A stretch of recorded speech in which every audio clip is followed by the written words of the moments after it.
पुढील कार्यक्रम प्रसारित करणारे आहेत जॉयस्मेर मिनिस्ट्रीचे मित्र आणि भागीदार.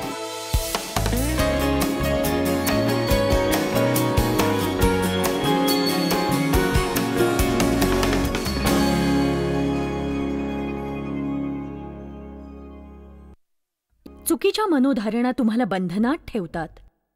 चुकीचे विचार आणि चुकीचा स्वभाव तुम्हाला बंधनात ठेवू शकतो. तुम्ही अशी वाक्य ऐकली असतील, तुमचा दृष्टिकोन तुमचा स्वभाव दाखवतो.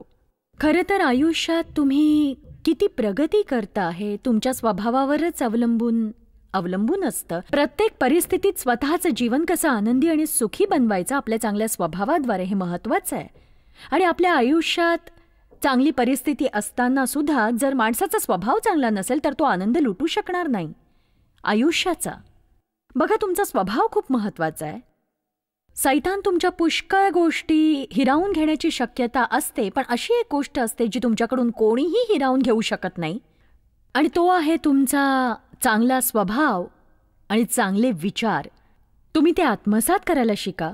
तुमचा चांगला स्वभाव तुमचाच असेल आणि तो खरोखर तुमची शांती आणि आनंद कायम ठेवील. लोकांना तुम्ही कसं सहकार्य देता त्यावर तुमचे आणि त्यांचे संबंध अवलंबून असतात. आणि म्हणून तुमच्या विचारांविषयी तुम्ही विचार करा आणि वेगवेगळ्या भिन्न परिस्थितीमध्ये तुम्ही तुमच्या स्वभावाचं वास्तविक परीक्षण करा.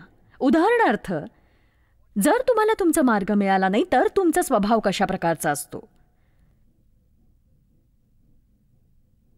तुम्ही कसे वागता जेव्हा तुम्हाला हवी असलेली गोष्ट दुसऱ्या कुणाला तरी नेहमीच मिळते, तेव्हा तुम्ही कसे वागता. तुमचा स्वभाव कसा असतो जेव्हा तुमची चूक दुरुस्त केली जाते. सगळे कसे अगदी शांत झाले तिथे.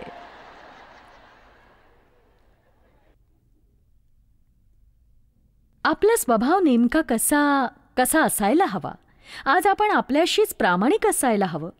बघा, एक अधिकारी म्हणून मी जर आमच्या ऑफिसमध्ये काही घडलं असेल आणि त्या परिस्थितीची कारणं मी जर कुणाला विचारत असेन तर मला फक्त कारणं दिली जातात आणि फक्त इतरांना दोष दिला जातो आणि तो दोषाचा गेम सगळे खेळत असतात. मला असे लोक आवडतात जे म्हणतात, एक सांगू, ती माझी जबाबदारी होती, मी ते योग्य करायला हवं होतं, मला क्षमा करा, हे सगळं माझ्यामुळेच झालेलं आहे.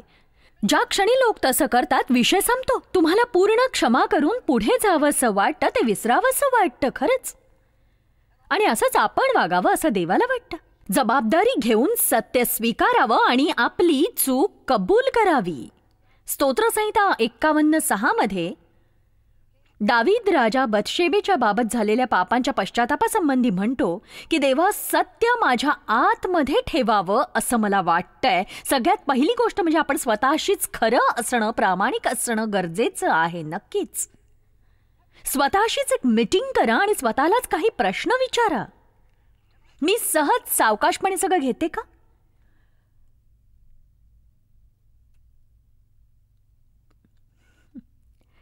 तुम्ही मिनिटभरही विचार करू शकणार नाही, इतका भरभर मी जाणार नाहीये. नक्कीच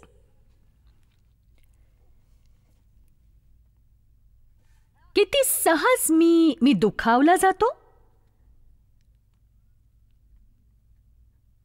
मी किती तापट आहे. किती सहज माझ्या भावना दुखावल्या जातात. माझ्याकडचा किती वेळ खरोखर इतरांना सुखी करण्यासाठी मी खर्च करते, का ते फक्त माझ्यासाठीच असतं. मी मी मी मी मी मी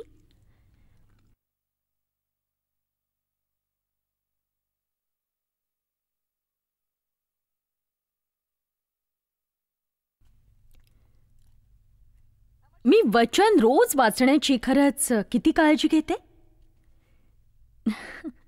देवाबरोबर वेळ न घालवण्याची किती कारणं मी नेहमी देते.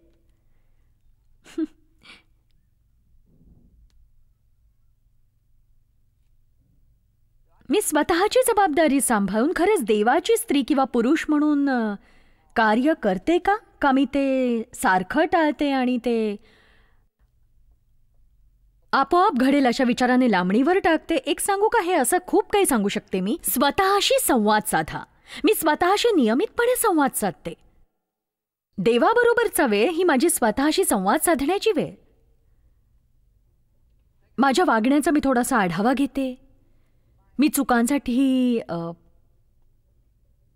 माझ्या चुकांसाठी पश्चाताप करते, गरजेनुसार योग्य सुधारणा करते. जसं वागायला हवं होतं त्याप्रमाणे मी वागली नसेन तर, कारण मला ते अवजड ओझं वागवायचं नसतं. जर तुम्हाला माझे शब्द समजले तर तुम्हाला सत्य समजेल आणि सत्यच तुम्हाला बंधमुक्त करील.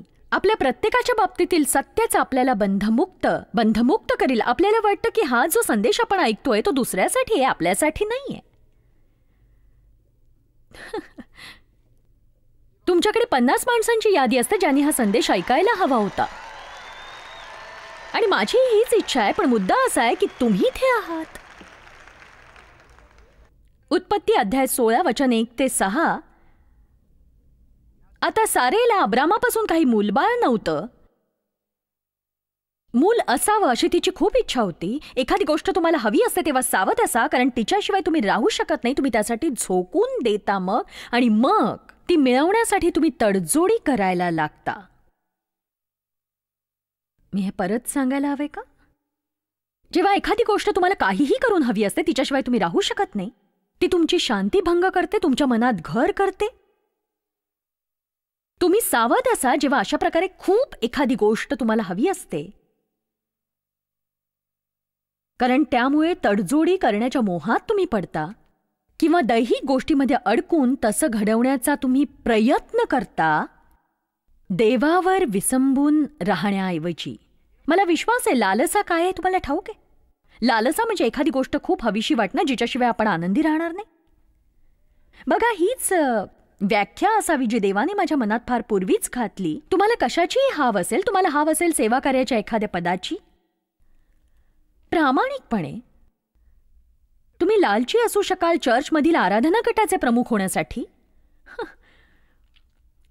तर तिला मूल हवं होतं, त्याशिवाय राहणं दुरापास्त वाटत होतं. म्हणून तिने एक योजना तयार केली.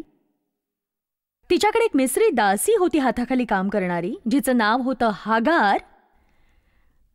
आणि सारा अब्रामाला म्हणाली, देवाने माझी कूस बंद केली आहे, तेव्हा मी तुला सांगते, माझ्या हाताखालच्या दासीपाशी तू जा. मला वाटतं तिचं डोकं फिरलं असणार बहुतेक.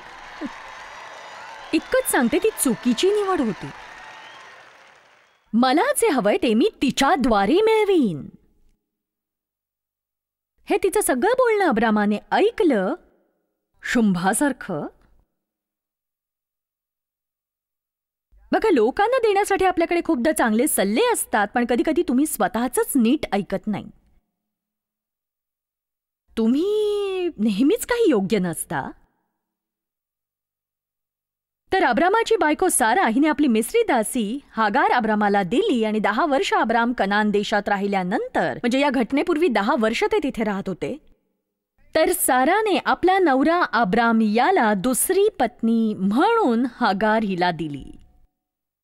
आणि तो हागारेकडे गेला आणि ती गर्भवती झाली. आता हे बघा, जेव्हा तिला समजलं आपण गर्भवती आहोत, तिला तुच्छ वाटू लागली आपली धनीण.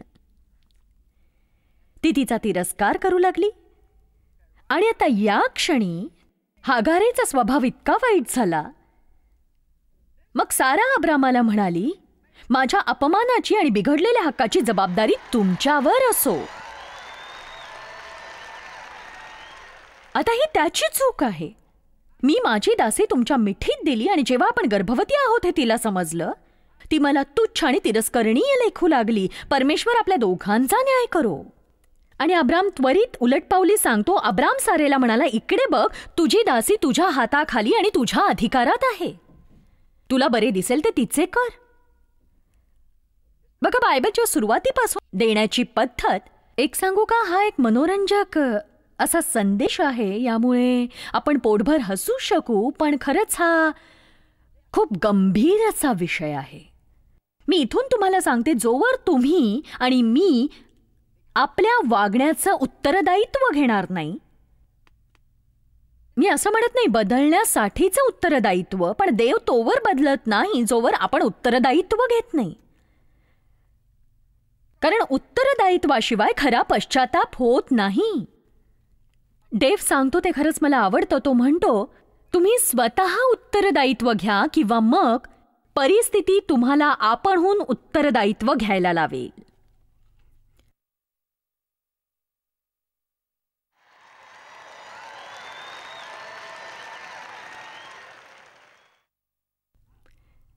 गणना अध्याय 21:5 या आठवड्यात आपण पुष्कळ वेळा पाहू की सर्व इस्रायल देवाला आणि मोशेला दोष देतायत. आमच्यावर या सगळ्या समस्या येण्यासाठी का तुम्ही आम्हाला इथे आणलत?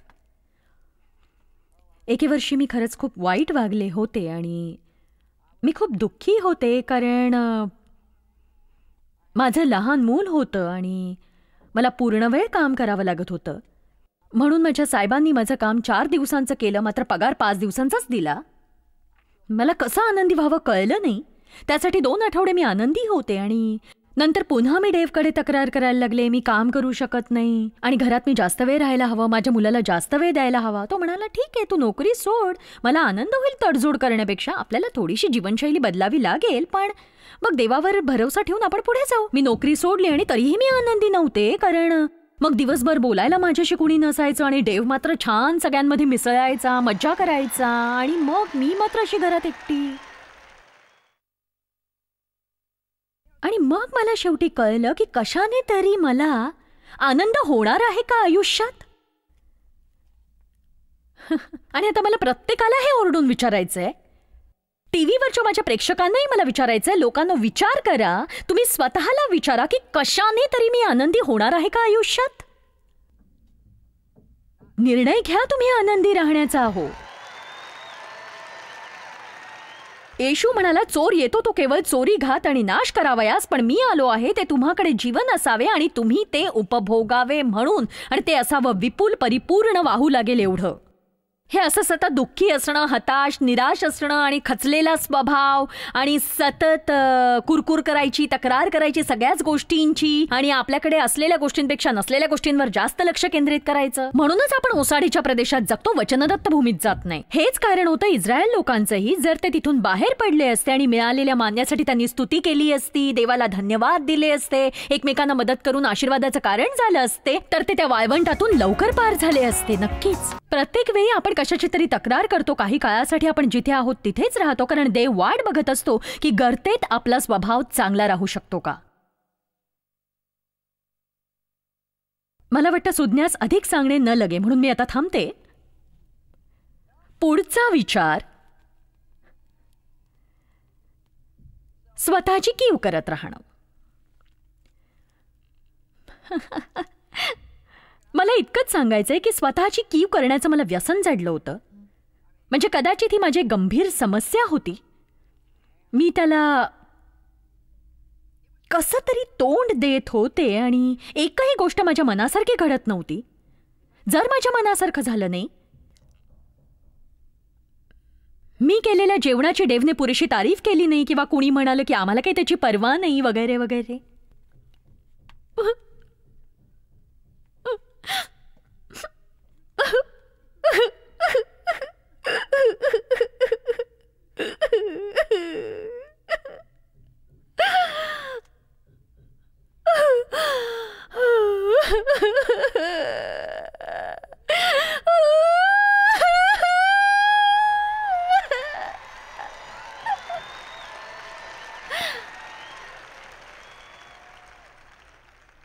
फक्त देवालाच ठाऊक आहे काय ते. म्हणजे मला खरंच माहित नाही असं का होतं, पण ही एक प्रकारे इतकी अवघड गोष्ट आहे समजावण्यासाठी की कधीतरी, म्हणजे मला आवडायचं नाही डेव्ह जे करत होते आणि माझं मन मग खिन्न व्हायचं आणि मी बाथरूममध्ये जायचे आणि खाली बसून गुडघ्यात डोकं घालून रडायचे.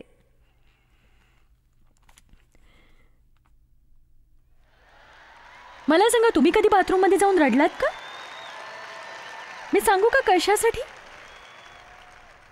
कारण आत आरसा असतो आणि मग रडून झाल्यानंतर,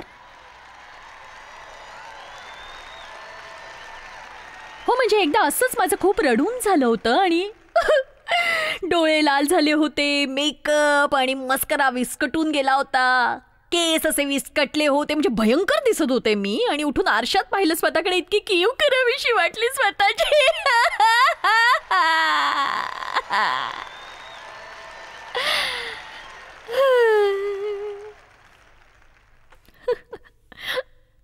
म्हणजे देवाने मला हे सगळं दाखवून दिलं आणि मग मी देव असलेल्या खोलीत गेले. तो मजेत टीव्ही बघत होता आणि मी घर साफ करत होते, ड्रॉवर्स आणि दरवाजे जोरजोरात आपटत. जेव्हा मी चिडलेली असते ना, तेव्हा मी घर साफ करताना खूप आवाज करते.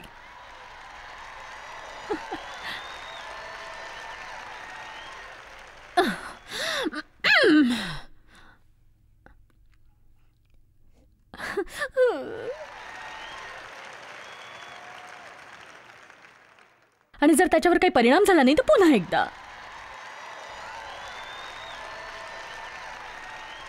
आणि मी हे विसरणार नाही, म्हणजे विसरूच शकत नाही. एके दिवशी तो मला म्हणाला, स्वयंपाकघरात जात असशील तर मला जरा आईस टी दे ना.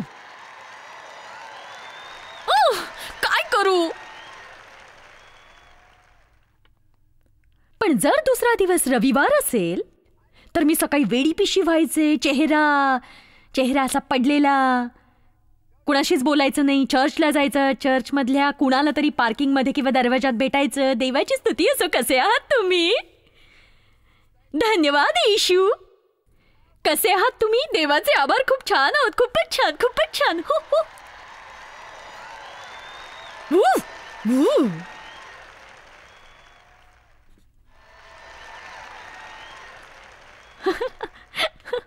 मग कारमध्ये बसायचं आणि घरापर्यंत भांडत जायचं. चर्चमधल्या डोळ्यासमोर आलेल्या पडद्यासमोर उभी राहून गाणं गात असताना विचार करायचा, मी समर्पित करते तुला सगळं. आणि विचार करायचा, याला जर वाटत असेल मी घरी जाऊन याच्या आवडीचा पदार्थ बनवीन तर जमणार नाही.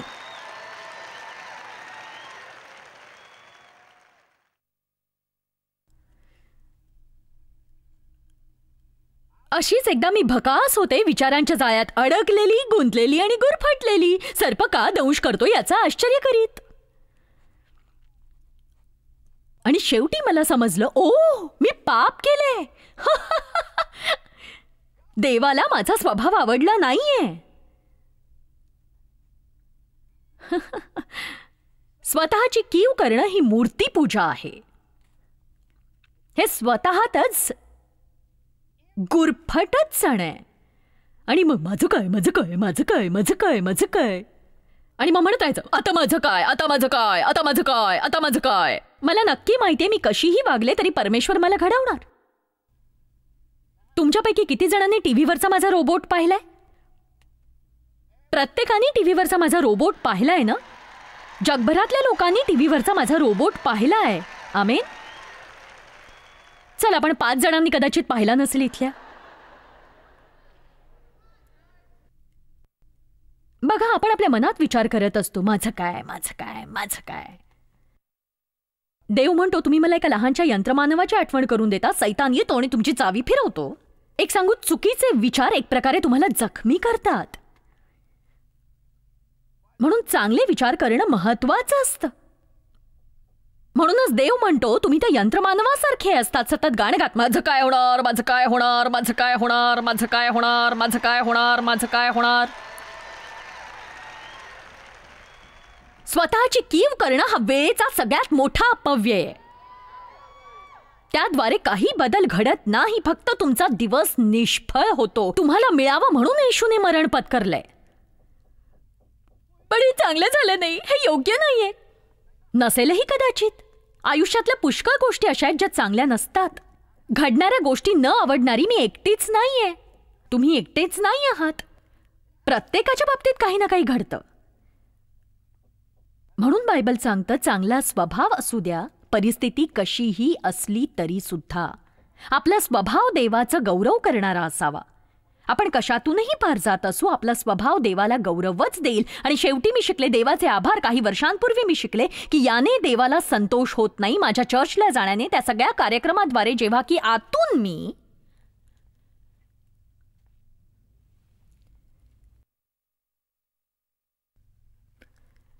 बघा, माझ्या ख्रिस्ती मित्रांसाठी मोठा कार्यक्रम आयोजित करण्याने, माझा ख्रिस्ती साथ चढवण्याने, बंपर स्टिकर लावण्याने, विशिष्ट ख्रिस्ती भाषेमुळे काही होत नाही. घराच्या बंद दरवाजा मागे मी काय करते ते महत्वाचं.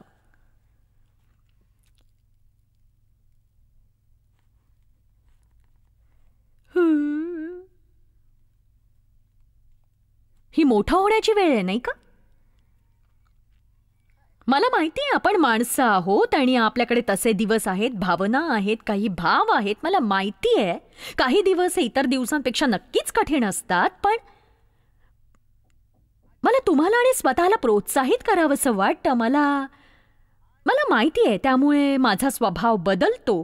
माझं जीवन असं घडतं की अधिकाधिक चांगलं घडत जातं. त्यामुळे दरवाजे उघडले जातात. देवाने मला खूप खूप खूप आशीर्वाद दिलेत. आणि जेव्हा मी वचन शिकायला लागले, मी संदेश ऐकायला लागले, त्या सगळ्या गोष्टी ज्या आज मी तुम्हाला सांगतेय, अशा गोष्टींनी मला आणि माझ्या विश्वासाला आव्हान दिलं. मी चर्चला पुष्कळ वर्ष गेले, पण ते सगळं केवळ तत्व ऐकण्यासाठी. चांगली तत्व असणं चांगली गोष्ट आहे, पण आपल्याला कळायला हवं आपण कसं जगायचंय.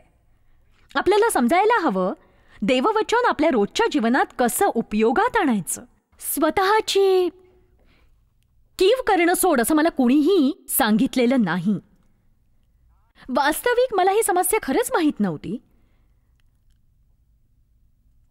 मला आठवतंय जेव्हा मी सेवा कार्याला सुरुवात केली, देवाच्या सामर्थ्यात चालण्याची मला इतकी भूक होती आणि दैवी सामर्थ्य माझ्याद्वारे प्रकट व्हावं असं मला वाटायचं. आणि या पुलपीटवर उभं राहून सामर्थ्याने भरावं, सामर्थ्यशाली संदेश द्यावेत आणि लोकांना बरं झालेलं, मुक्त झालेलं मला पाहायचं होतं. पण घरी मात्र स्वतःची कीव करायची होती. देवाने मला सांगितलं एकतर स्वतःची कीव कर, नाही तर सामर्थ्यशाली राहा. दोन्ही एकाच वेळी नाही. म्हणून मला कदाचित तसं म्हणावं लागेल. त्या एका व्यक्तीसाठी देखील, मग ती व्यक्ती बाल्कनीत असेल, कदाचित ती या उजव्या बाजूला बसली असेल किंवा डाव्या बाजूला बसली असेल, कुठेतरी मध्यभागी असेल, कदाचित टीव्हीवरून पाहणारी कोणीतरी असेल. आणि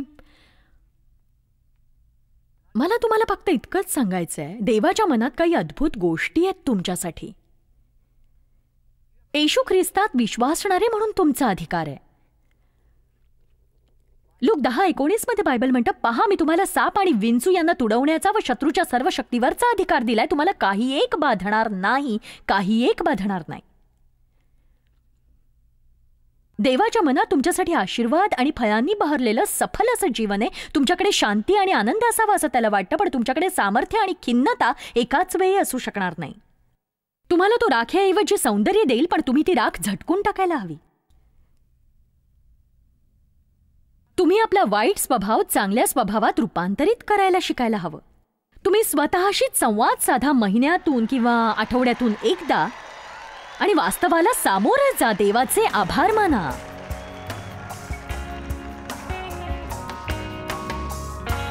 एक सांगू, आपण सगळे चुकांमधून शिकत असतो, पण आपण स्वतःशीच प्रामाणिक असायला हवं. आणि हे करण्यासाठी काही वेळा ही खूप कठीण गोष्ट असते करण्यासाठी. मी लोकांना सांगते, स्वतःशीच संवाद साधा. बसा आणि स्वतःशी एक गंभीर अशी मीटिंग करा आणि स्वतःला विचारायला लागा. आपण काय करतोय एवढंच विचारू नका, तर जे करतोय ते आपण का करतोय हे सुद्धा विचारा. आणि हे माझ्यासाठी जीवनात महत्वाचं आहे. हा खरा स्वतःबरोबरचा संबंध आहे. मग मी स्वतःच्या चुकांमधून शिकू लागले आणि अधिकाधिक वाढू लागले.